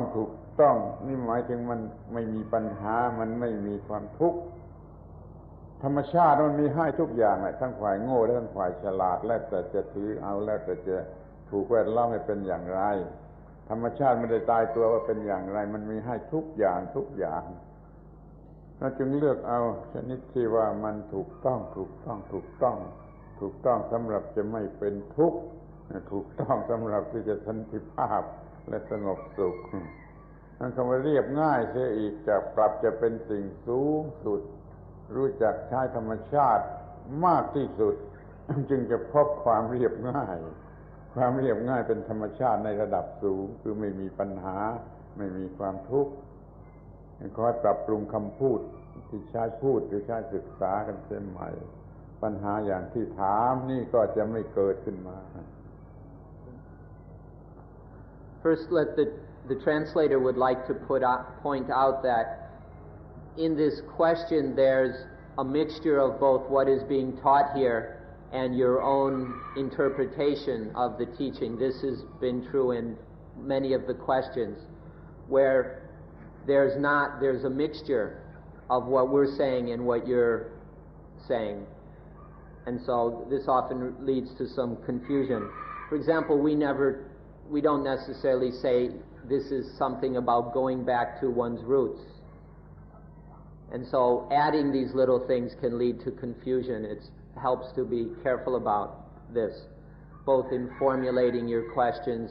as well as trying to understand what's said here. Often because we add to what we hear, we don't really hear what is being said. อันนั้นผมพูดเองเดี๋ยวจะแปลของท่านอาจารย์ When the use of the word simple here does not mean stupid, less intelligent, or anything like that. When we speak of a simple mind, although in English that kind of means someone who's retarded or stupid, in Dhamma language when we speak of a simple mind, we mean the mind that is more intelligent, a mind that is wise enough to not have to be constantly concocting and thinking about unnecessary things. So the simple mind is the mind that is correct, if you understand the word simple in the Dhamma meaning. It's the kind of mind that is correct. It's the correct kind of intelligence. So we're not talking about lowering our level of intelligence. What we're talking about is correcting our intelligence, letting go of the false intelligence that just creates problems, so that there is a peaceful, simple intelligence. And the fruit of this intelligent simplicity is a mind, is a life in which there are no problems. Our ordinary intelligence makes lots of problems, but true intelligence frees us from all problems. เอากันอย่างนี้ง่ายๆก็แล้วกันว่า ความเรียบง่ายนั่นไม่เป็น positive ไม่เป็น negative แต่มันอยู่เนื้อ positive และเนื้อ negative ดังนั้นมันจึงหมดปัญหาเรียบง่ายนั่นคือสูงสุด To make this more straightforward and direct, more easy, when we speak of simplicity, it is neither positive nor negative. The simple mind is neither positive nor negative. It's above, beyond all positive and negative. It's the mind that is free.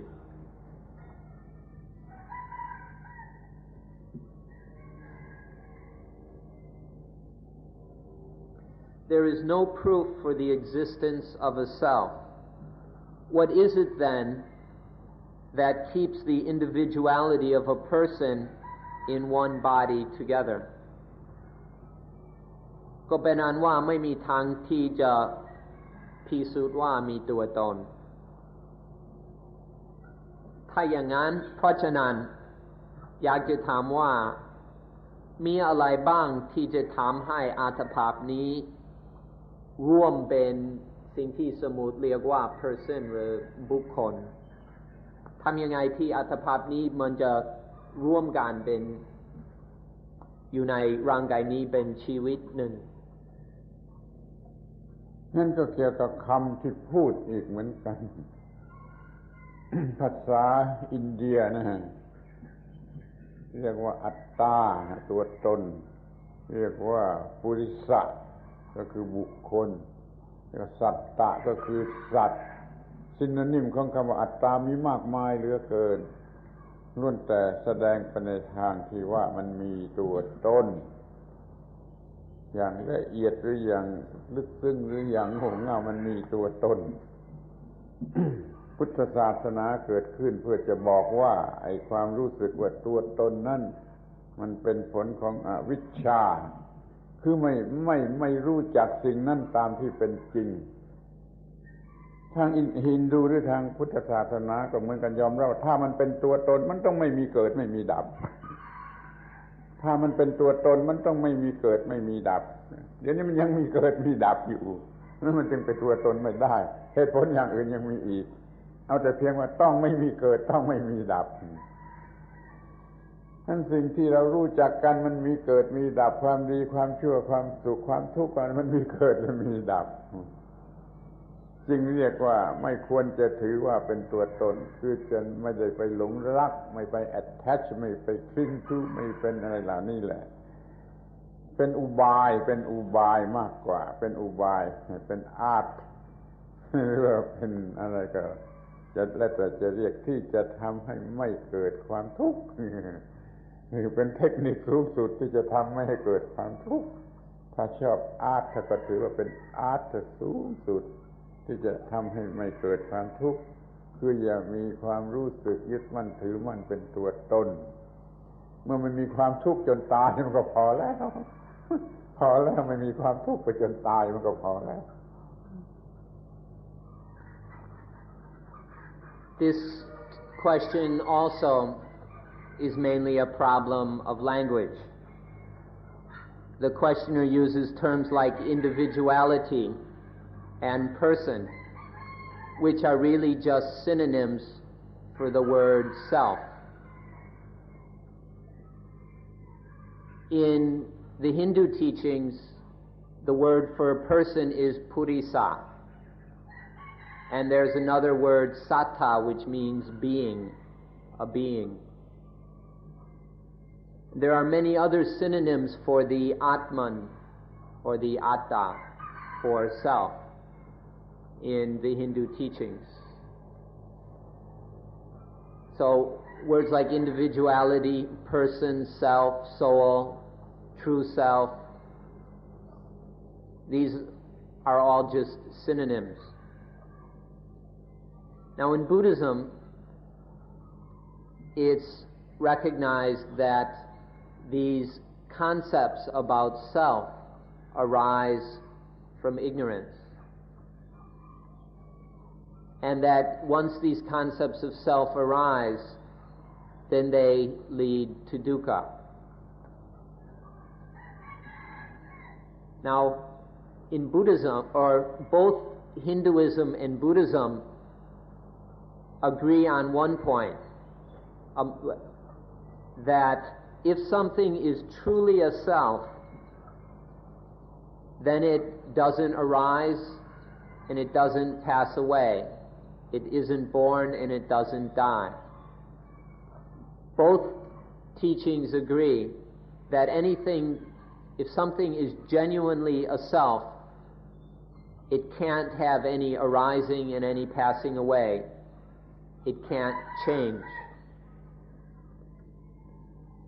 And in Buddhism, we don't see anything, all these things in life which we take to be self. If one examines them carefully, we see that they arise and pass away, that that their nature is impermanent. And so, you can't find a self in any of these things that we're clinging to as self. Now, this approach is what we call Buddhist art. If one uses this approach of examining the selflessness of all things, then this is the most skillful and direct means for eliminating dukkha, for freeing us from the pain and hurt in our minds. If you're interested, you are most welcome to use this Buddhist art. If you're interested in art, we encourage you to try out this Buddhist art, the way to directly eliminate the problem of dukkha. ง่ายๆที่สุดสำหรับจะสอนลูกเด็กๆเราจะบอกเขาว่าอัตตาไอ้เซลล์มันเป็นเพียง reaction หรือ by product ของสิ่งที่เกิดแล้วเป็นไปตามธรรมชาติมันเกิดแล้วเป็นไปตามธรรมชาติก่อนจึงเกิดไอ้ความรู้สึกว่าฉันขึ้นมาเช่นมีการเห็นด้วยตาเห็นแล้วจึงจะรู้สึกว่าฉันเห็นได้ยินเสียงแล้วจึงจะรู้สึกว่าฉันได้ยินเสียงเมื่อมีการเดินแล้วจึงจะพูดว่าฉันเดินนั่งแล้วจึงจะมีความรู้สึกว่าฉันนั่งเมื่อคิดแล้วจึงจะรู้สึกว่าฉันคิดแล้วเมื่อพูดแล้วจึงจะรู้สึกว่าฉันพูดแล้วเมื่อกระทำลงไปแล้วมันจึงจะมีความคิดว่าฉันกระทำแล้วมันเป็นเพียง reaction หรือ by product ของการกระทำหรือการที่เป็นไปตามธรรมชาติท่านอย่าไปเรกกาดอย่าไปยึดมันถือมันว่ามันเป็นอัตตาที่ถาวรที่แท้จริงเลยนี่สอนลูกเด็กๆอย่างนี้ก็ได้ In order to make this understandable to children, you can teach in the following way, that this thing people call self is merely the reaction or byproduct of things which arise and then happen naturally. There are lots of things that arise and then just happen according to their nature. And the byproduct of much of this is this sense of self, the thoughts of self. For example, it isn't until we see that there arises the concept, I see. We have to hear first for there to be the I hear. We have to smell in order to think, I smell. It's only after we taste that there is the I taste. It's only when there is a physical touch that there is the I touch or I am touched. And even to think, we think before there is the thought, I think. We act before there is the sensation of I act. All of this I, all this self-business is merely a reaction or byproduct to natural activities. If we explain it this way, children can understand.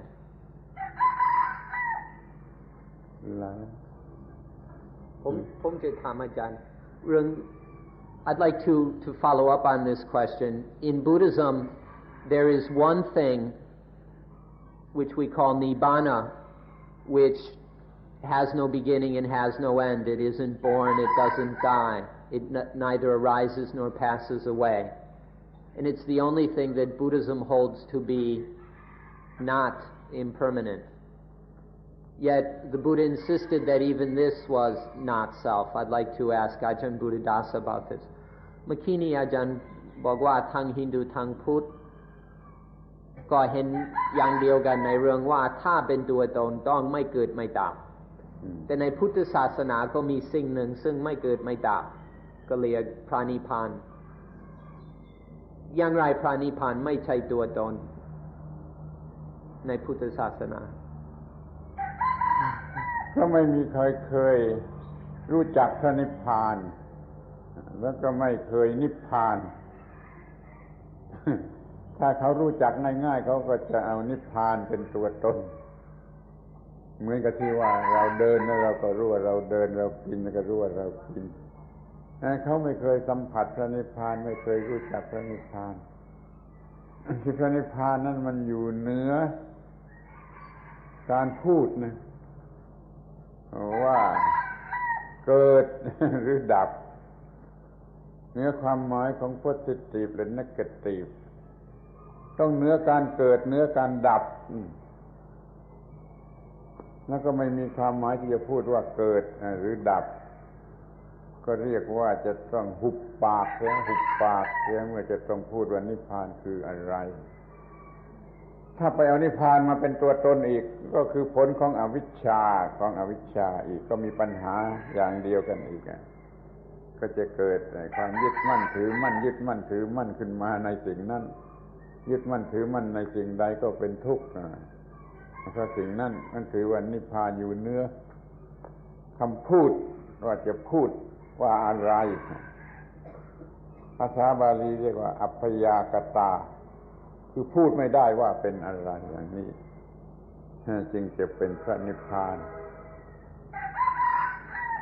Okay, so regarding this question I added of, well, what about nibbana which neither arises nor passes away?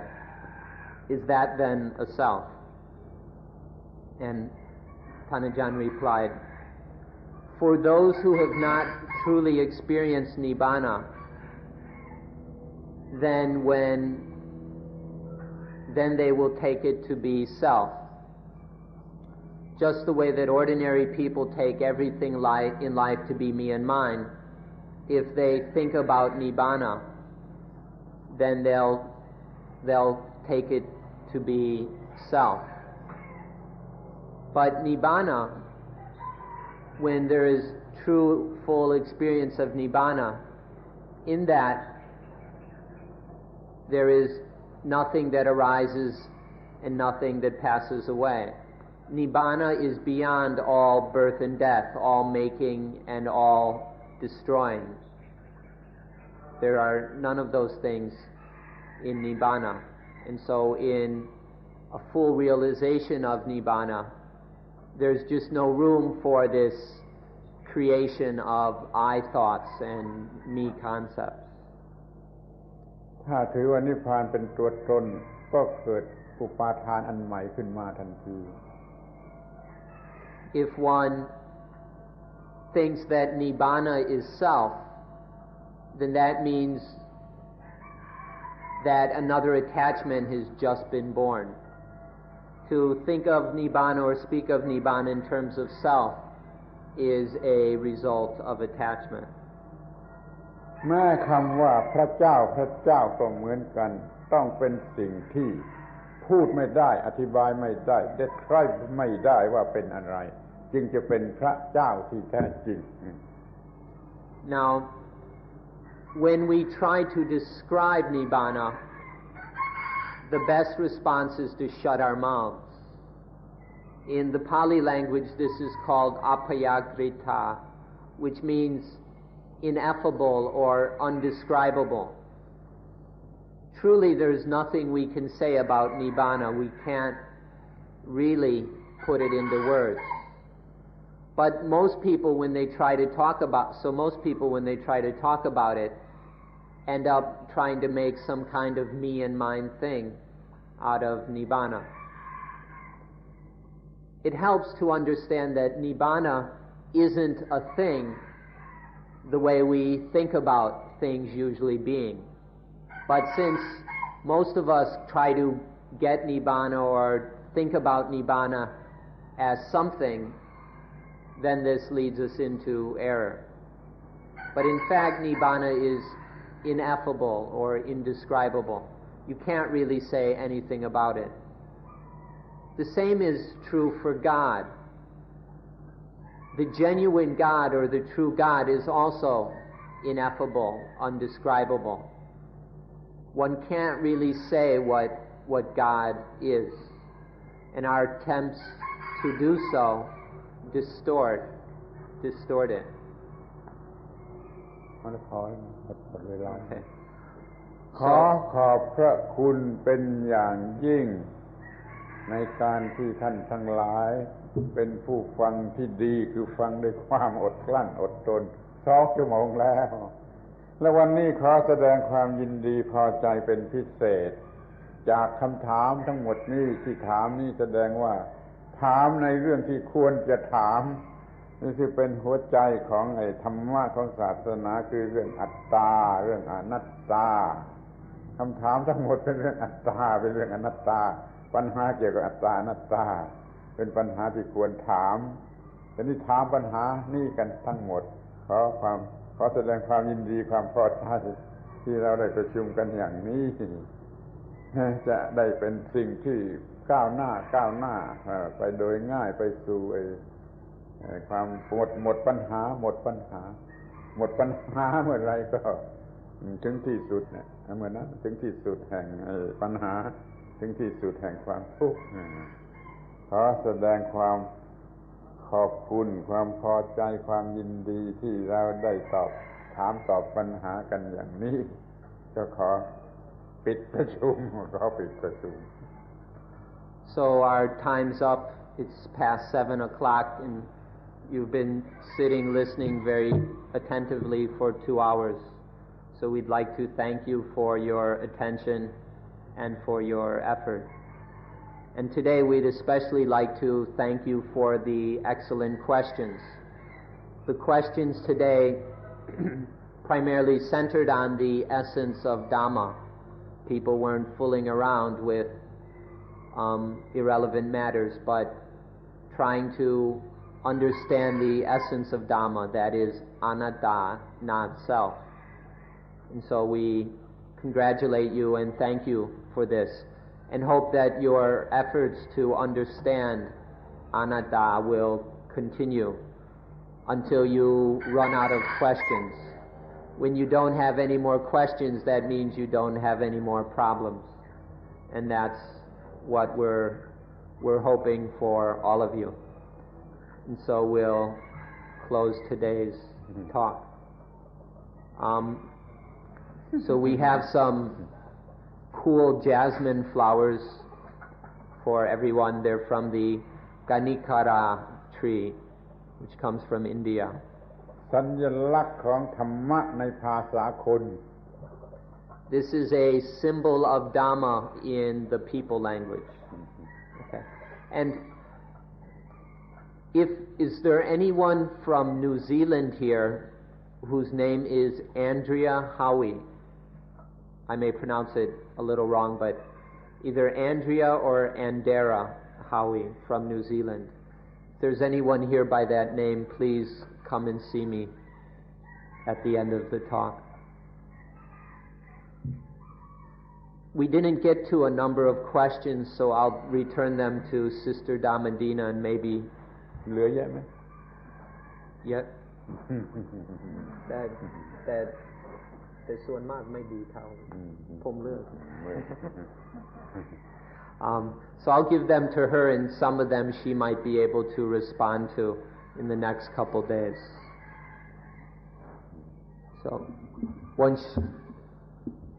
So that's all for this morning. Once you have your flowers,